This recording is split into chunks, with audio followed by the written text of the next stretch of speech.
Yeah. Like you can plan, you can coach, you can dream, you can buy domains, you can get your logo redesigned, you can fart around with your website. But until the moment that you actually start doing business with people, it'll all change. Yeah. So just do the thing. Yeah. Yeah.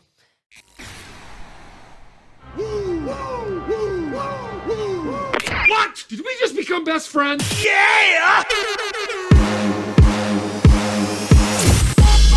One is a t-shirt queen, and the other is an SEO and web developing ninja. And both of these squirrels are a little nuts. You're now listening to the More Gooder Ideas podcast, a show for the small business hustlers worldwide, encouraging you to be your most authentic self. This is the place where your whole story matters. Come for the tips and stay for the fun. Now, your hosts, Angie Patterson and Jay Smith. We don't know what we're talking about, so we're No. trying to ease into it. No, it's always a transition, like, you know, because going into someone else's business and recording with them is a massive event for us. It's a big deal, a lot of stress and getting all the cameras and all that set up. And then the Wi-Fi isn't strong enough for all the cameras. So then we got to go off an iPhone and blah, blah, blah. And then, the excitement and, talking to a new person other than just me and you and getting to know all about their stuff, and they get really excited. I still remember, like, when I was editing it, just her face when she heard that applause little soundtrack. She was like, oh, that was the coolest thing. And we're talking, of course, about episode 3, which was Miranda Deaton at Velvet Outlaw. You should absolutely go watch that. It was a great episode. She was an amazing interview. And I posted it almost a week late onto all platforms other than YouTube because Spotify for podcasters just decided that all the stuff I did was like, no, not today. Yeah. And I guess I didn't hang around long enough to make sure that it was 100% posted or scheduled. It was a scheduled one. So my bad. It's okay, Jay. Yeah. So I'll, it's another double check. I'll just put on my little checklist for next time on Wednesday, make sure that it's posted on all platforms. Yeah. So, good job. You got this. Yeah. So I just talked through a bunch of stuff no one on earth wants to hear about. The lesson to be learned is that Checklist. there's always something that could go quote unquote wrong, and you just have to roll with the punches. And I think that's something that it's an unintended benefit of podcasting because there are so many moving parts. Just turning it on and speaking would seem like the hardest part. Like, It's actually the easiest. Absolutely. I mean, once you do it, I think that's where people get hung up. Like, oh, I'm going to go get a domain and I got to buy all this crap. But I think once you get past that, just all the myriad things that can go wrong, technically wise, like, I don't know how many episodes we've recorded where all of a sudden, like, I have no sound out of the cameras. So I have to visually line up the video and audio feed in DaVinci, which is a nightmare. Yeah, and I'm sure there's some super easy way to do it. Email me. I don't care.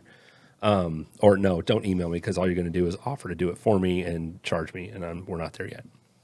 So, what do we got going on this week? What'd you do? I haven't seen you since we filmed. I know. I've been a busy bee, thankfully. I've got 2 Galentine's events. That's right.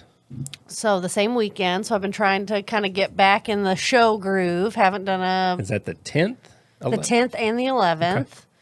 Okay. What are those events? We might as well push them out there. Saturday, February the 10th at Our Lady of Perpetual Hops in New Albany, Indiana. We are having a Galentine's event there. They're going to have mimosa flights. Oh. So you can try a variety of mimosas and local businesses to the Kentuckiana area. And it's hosted by Nomadic Jean, who is a boutique. And it is from 11 to 5 or 12 to 5. And then Sunday, February the 11th at 1020 Brewery in Butchertown is going to be... I know it well. It's a really cool place. It's a great event space, too. We're going to be at... Sandy Pants is going to be at the Women-Owned Wallet Galentine's Bash. That one's been around for a while. Yes. Yeah. They are going to have a puppy kissing booth. So you can go smooch a sweet little puppy that's up for adoption. Oh, their adoption. That's cool. That's awesome. I just thought it was somebody's dog. No. It's kind of weird. It's the Fathead organization. Okay. They help... the ones at the sports games with the big giant heads of Steph Curry? Not fatheads not like Peyton Manning on your wall. Peyton Manning. Okay, boomer. Peyton I'm Manning. a Hoosier. Why not Walter Payton? Is it Peyton is the one that played for the Colts? He did Okay, just making a while ago. That's many That's why half the kids graduating high school this year are named Peyton. In 2025 or 2015, Peyton Manning was playing there. They do awareness and training for bully breeds. Okay. So they're not just like, hey, adopt these breeds that sometimes can be kind of hard to adopt. But they also work on like training them and training owners of bully breeds. They do a lot of really cool stuff. So they're going to have some puppies there to smooch. Oh, cool. And the Galentine's at Our Lady of Perpetual Hops is free. Or if you want to go to the Galentine's Bash by Woman Owned Wallet, you can go to womanownedwallet.com and buy tickets to that. Okay, so that's a ticket one. Yes. Or you can go to @SandyPantsCustoms on Instagram and enter to win 2 free tickets. Hey, so I get free tickets then. Well, you have to like my post.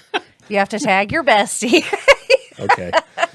Oh, so I got to win them with the commoners, the dirty people? Yes. This is some bullshit. Hi, puppy. Okay. I also have a networking event this Thursday. Oh, okay. So the day after this will air. And what is that? It is at the going to be at the Wow Factor Collective event space. Okay. So I'm going to meet up with some of the other vendors that are going to be at the Galentine's Bash. Okay. So that we can meet each other and get to know each other. And the ladies from Woman Owned Wallet will be there too. So I'm Super excited cool. about that. It is. That's fun. That's a lot of fun. Keeping my eyes peeled, if you listened to last season, for opportunities to go and get to know people. Wheedle your way into their lives. Wheedling. Be their best friend. Yes. That's my plan. At least 3 new best friends after Cool. Thursday. So I've had a busy week. I've actually brought on 3 new clients in the last week. Ooh. So I've got a lot of onboarding, a lot of stuff, which is actually very beneficial just because as I'm starting to move more into automations and setting up automations for people, like onboarding your clients, onboarding new employees. If this comes in an email, this does that. That's primarily what I'm doing for people now. It helps me because if I don't have an actual new employee or a new client, it's hard to automate stuff when you don't have real time stuff going on. So that's really cool. I referred somebody to you the other day, actually. Well, they didn't call me, so tell them. Oh. Maybe I was too aggressive with my referral. It's an easy sell. I'm like, this is the only guy you should ever contact about what you need. Right. Yeah. Don't even bother talking to anybody else. You're going to hate them anyway. Yeah. I did. For the second time, I met 2 potential clients yesterday, and they're amazing. But for the second time ever, somebody said, "Do you know you look like Ryan Reynolds?" I said, "No." Whoa, that's a really big compliment. It's the droopy eyes. That's it. It is. No, it is, because I've looked and I'm like, where are they getting this shit? It's not your washboard abs? No, it's or your not thick, that. voluminous hair? Nope, not that. Not this. Nothing. None of it. So it's the droopy eyes. But we were talking, and it was like, oh yeah, kind of like an Aldi Ryan Reynolds. That's a really big compliment. I I love like Aldi's. I kind of liked it, but I misheard, and I thought they said Ollie's Ryan Reynolds. And I'm like, all right, that's a little fucked up. Because we always say the poor man's. Like you're the poor man's Ryan right, Reynolds. but I like Aldi Ryan Reynolds because it is, of course I don't look like Ryan Reynolds. But if I have any feature and they're like, oh, you're kind of like the Aldi Ryan, that makes sense. You understand exactly what that is. Yeah. Now, if I had heard correctly and it was Ollie's Ryan Reynolds, like, we're going to need some bath salts for that to make sense. Because anything about Ollie's requires bath salts in order for it to really make sense. And they probably have some there. Unless you want to sponsor us, Ollie's.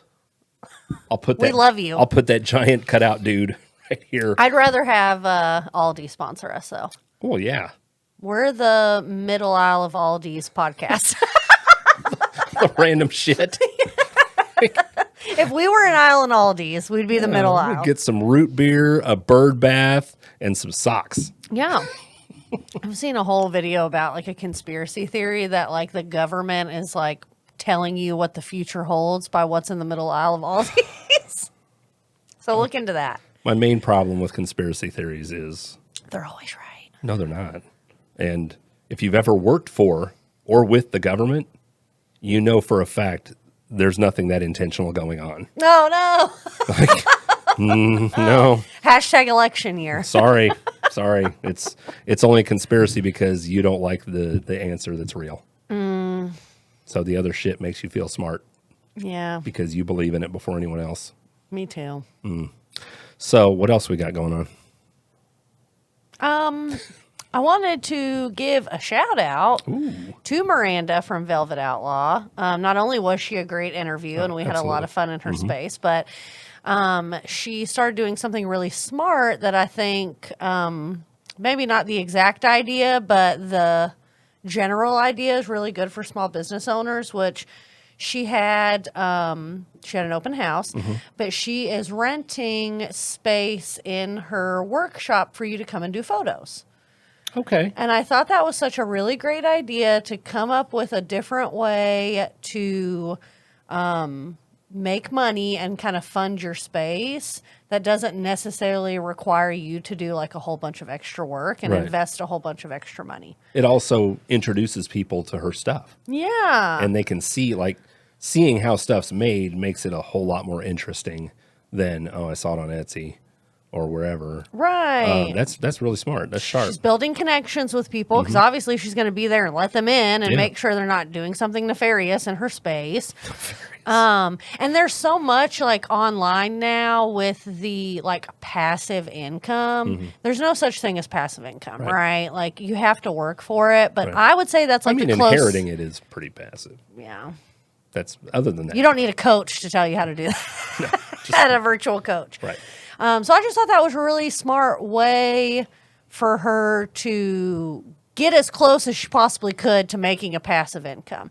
And she has it priced very reasonably. But just the overall thought of how can I, especially when you're a small business owner.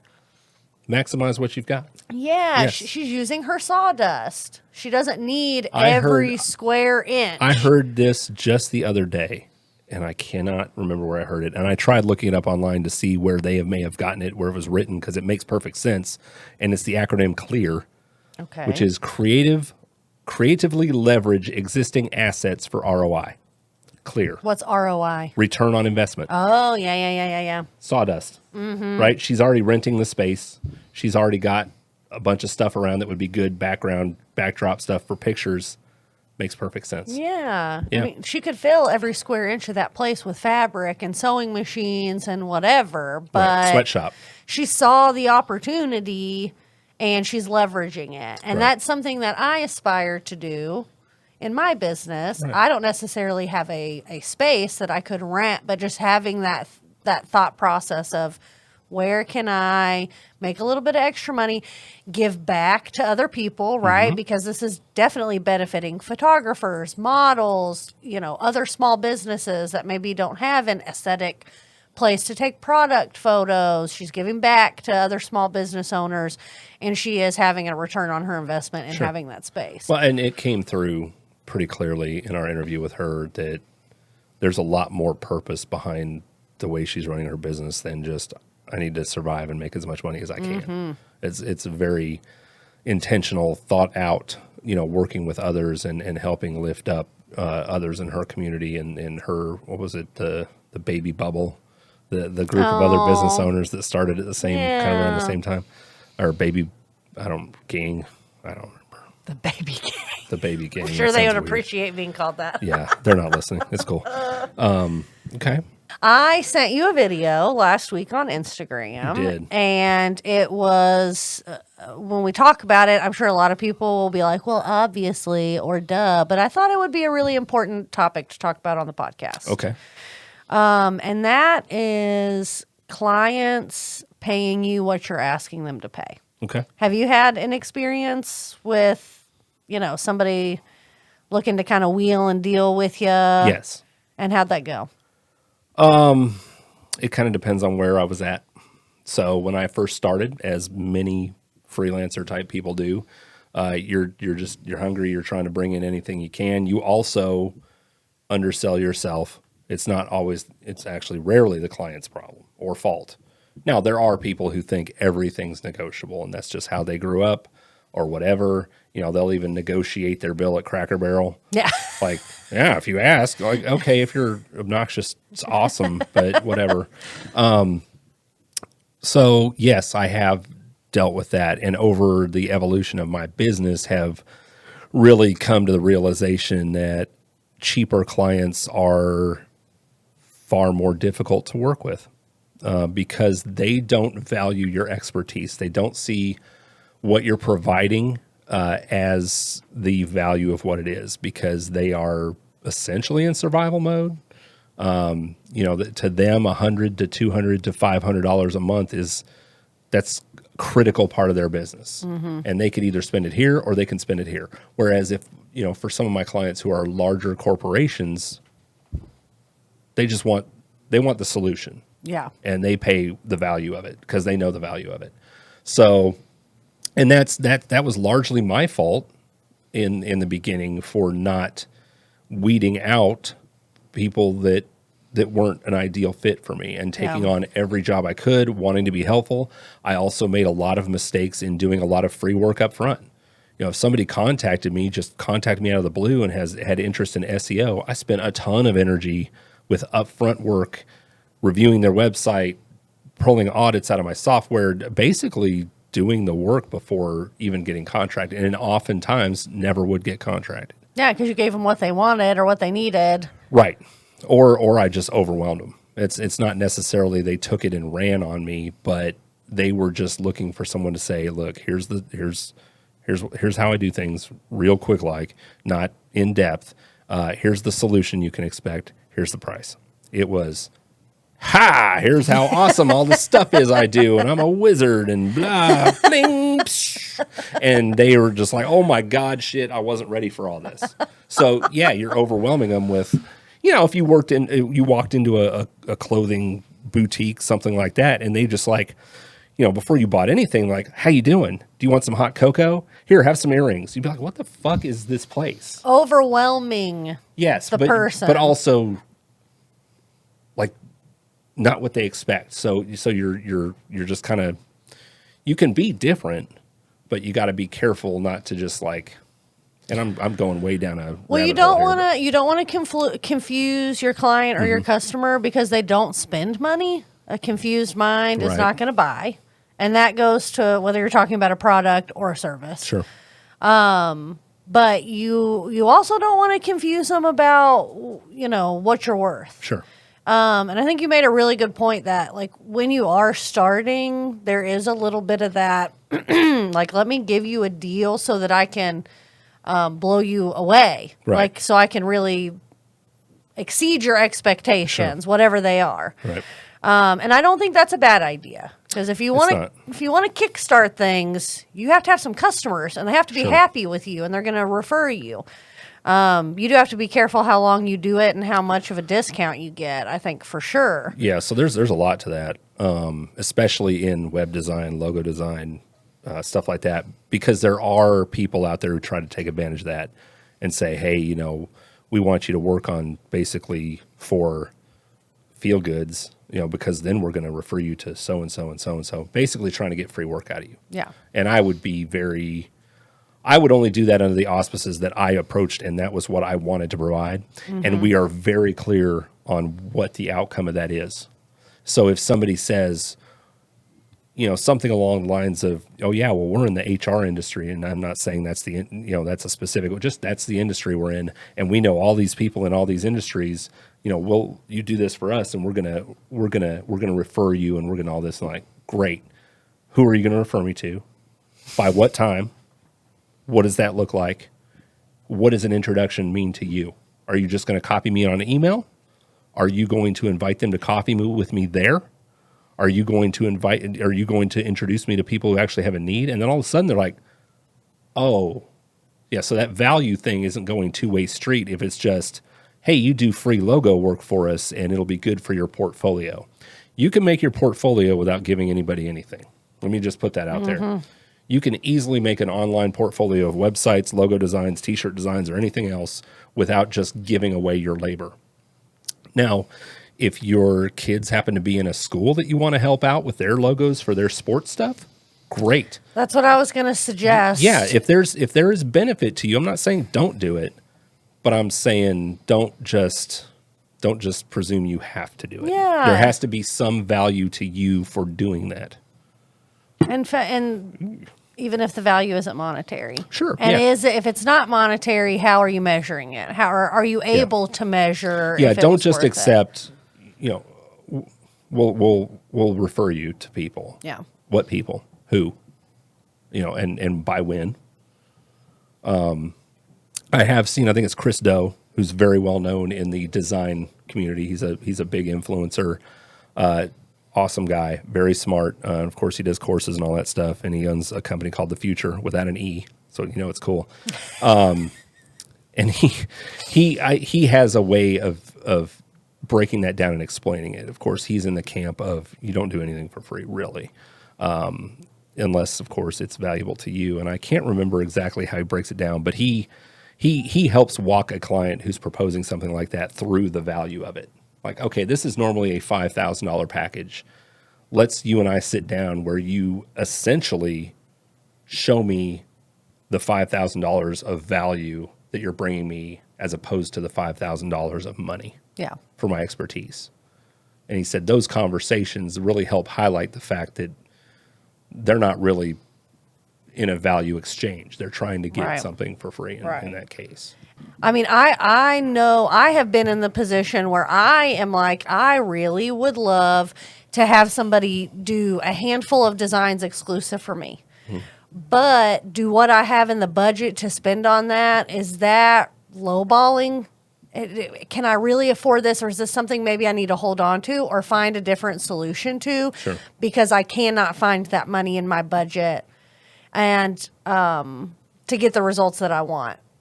Well, and Instead of going to somebody and being like, I'll tag you on Instagram, Yeah. maybe I need to find a different solution, because there are times when you can't afford stuff for your business. That's what Chris Doe says. Because that comes up a lot where somebody's like, oh, we've got 50,000 followers and we'll get you this many impressions. And I'll say, okay, so what is show me how much money you're making off the impressions from your account. Yeah. Like, Right? you Because then you should have somebody to pay me. And Right. if you don't, I am not judging you. right. Well, and But- that's another thing where it comes, because I talk to people of all different levels in their business, and sometimes it's out of reach for them, and I usually approach that subject early on. That's the best way to hit it head on, is just our usual engagement costs in this range depending on customizations and automations and all that stuff. And in rare cases, in some cases, and this is just kind of, some people grow up with a very negotiating kind of, they had that uncle who was always, let me show you how to buy a car, kiddo. and they're like, oh, that's crazy. Like I can get it for this. And I'll just say, okay, like that's okay. Yeah. But the idea that you say that's ridiculous, and then I have to kind of backpedal and figure it out. Like I don't have to figure it out. There were several times when I very first started making stuff where people would say, how much does it cost? And I would say, well, this is what I charge, but I'll do this Oh, yeah. because I already I had that feeling that like, Self-discounting. yeah, I could have said they were $100 and that person might have bought it. Right. I was sabotaging myself. And now that's what they expect, right? Because now instead of $25, they expect to get a t-shirt for $20. So I think we talked about this, or maybe I dreamed it. maybe I saw it on something else about like training your customers, for what you want them to do. You're training them on trying to haggle you for a deal. Yeah. I think that's, like you said, in the beginning, you do things to try and get business that I think sometimes can sabotage you in the long run. Yes. Yeah, it's because you don't know either. You learn. I mean, there's no playbook. There's tons of coaches and programs and all that nonsense out there, but until you're actually in the weeds and talking to customers and selling things and exchanging money for services, none of that, all that's out the window. Kind of like Mike Tyson said, everybody's got a plan until they get punched in the mouth. And I mean, It's true. Yeah. Like you can plan, you can coach, you can dream, you can buy domains, you can get your logo redesigned, you can fart around with your website. But until the moment that you actually start doing business with people, it'll all change. Yeah. So just do the thing. Yeah. Yeah. The thing that I kind of spoke to me the most that I wanted to talk about too was about the reason why a lot of times why a client pays the price you're asking is because there's already a trust there. And I think that's another thing, like a self-deprecating part of being a business owner is always worrying that you're going to let your customer down. Well, sure. That maybe this isn't what they were asking for, or trusting yourself, I guess is what I'm trying to say. Like trusting that what you're asking is an appropriate price. Yeah. Well, and I mean, a lot of that is, do you know what that is? Are you just making it up each time? Now, for you, of course not. Like, it's a t-shirt, it's a sweatshirt, it's a hair clip, it's a mug. You've got your prices. And you've got your own wiggle room in there. If, somebody buys from you every time they see you, of course, you're like, here's the whatever discount. Yeah. For me, and for people who do what I do, like, every situation is different. It's more value-based pricing. So, the solution I put in for a massive nonprofit may be worth far more than the solution I put in for a roofer in value. Like, it's going to impact them in the tens of thousands of dollars. So yeah, pricing is different. And they understand that. Like if whatever, Yum Brands, right? They put out an RFP and I just happen to pop in to build a website, and everybody, those websites are going to come in tens of thousands of dollars. And I pop in, I'm like, I can do it by next week for $9.99. They're gonna be like, get the fuck out of here, clown. Right? They're not just, they see value. The deliverable could actually be a far better website because I'm hungry and I'm an entrepreneur and I'm going to work 100 hours next week and I'm doing nothing but building this website because I'm going to knock it out of the park. I would never get picked anyway because I'm not bringing the same value to the table as the competitors who have a slick presentation and reporting and all that stuff. Yeah. Yeah. I think that comes back to that transparency too. Whether it be on your website or your social media or when you're meeting somebody face to face, I think that's what really builds that trust that the customer or the consumer has in you. Yeah. That if it is in their budget, it is no issue at all to pay what you're asking for because they trust you. And you are already confident that what you're asking price-wise is appropriate for them and what they're asking you to do, and then also for your time. Yeah, and I'm not sitting here saying this is super easy and this is what you should do if you're 1 week into your agency. I don't want to sit here like your typical whoever podcast, YouTube guru know-it-all who says things definitively like this is how it is. It's not. Like, we're giving you more food for thought. Yeah. To evaluate your business, maybe a specific situation you're in or a specific client, customer, and because we're still doing that, Oh, yeah. We were talking about off camera. I did my first wholesale deal of selling products to another business for them to sell in their shop. And, I didn't know what to offer. I mean, literally, I didn't know what price to say because for one shirt, for one customer is a completely different thing than to sell them wholesale, a whole case of something to somebody at a discounted price. And how much do I discount it so that they will not shut me down, that I'm not out of their budget, but I also need to make sure I'm making money. Yes. I'm making back my cost of supplies, but I'm also making back the time that it took me to make it. Right. And, then I saw that video, like I said, where they're, your clients who pay full price are going to be your best customers. They're going to give you less stuff. And by stuff, I mean shit, because they trust you and they trust your talent. And a lot of that comes with consistency. Like you've talked many times, the consistency of your brand across all your socials and your website and who you are in person. That's how they know they're dealing with you, not just, somebody who buys and resells stuff. Yeah. Oh, and don't be offended or take it personally when your product or service is out of somebody's budget. No, not at all. No, that's a big one. But also, there's two sides of that coin. Like, it's okay to tell someone no. Yeah. Like, I don't, because this is my price. yeah, you've got so much time available to fulfill, to make t-shirts, to build websites, to serve people, and to just, to accept because somebody just like, that's unacceptable. It's a saying that I've heard a lot in life because people in logistics and warehousing love saying, well, that's unacceptable. And I was never popular because I would say, don't accept it. Yeah. Does not change facts whatsoever, whether you accept it or not. That's a you thing. Yeah. Sorry. And most clients are not like that. If it's out of their range, it's out of their range. Yeah. But they also know that I'm going to say, okay, this isn't what you're ready for right now. Try this, and this.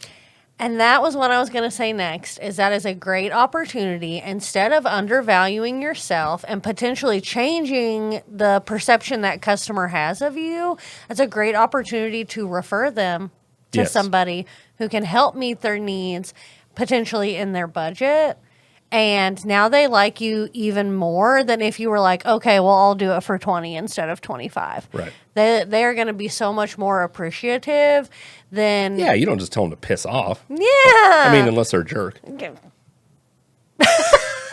There's also a time and a place to tell somebody to piss off, but Yes. it's a great, we want all of our listeners to practice how they can give to people and not just receive. So maybe if you're in a situation like that, try and find somebody that you can refer them to help them, and that's not going to undervalue your business. Great point. Good way to stop. If you have tips on how to build trust with your customers, or maybe you had a situation where you didn't know what to do with your pricing, comment on our YouTube video or follow us on Instagram at More Gooder Ideas. And we would love to talk about it next week, where Yeah. we'll still be sitting here in the Yes. same spot, Yep. same clothes, talking about the same shit. Absolutely. I'm Angie. And I'm Jay. See ya. Bye. Thanks for checking out this episode of the More Gooder Podcast. Make sure to follow us on Instagram and Twitter at More Gooder Ideas, and search us up on Facebook, the More Gooder Ideas Podcast. And don't forget to like and subscribe on your favorite podcast platform so you never miss an episode.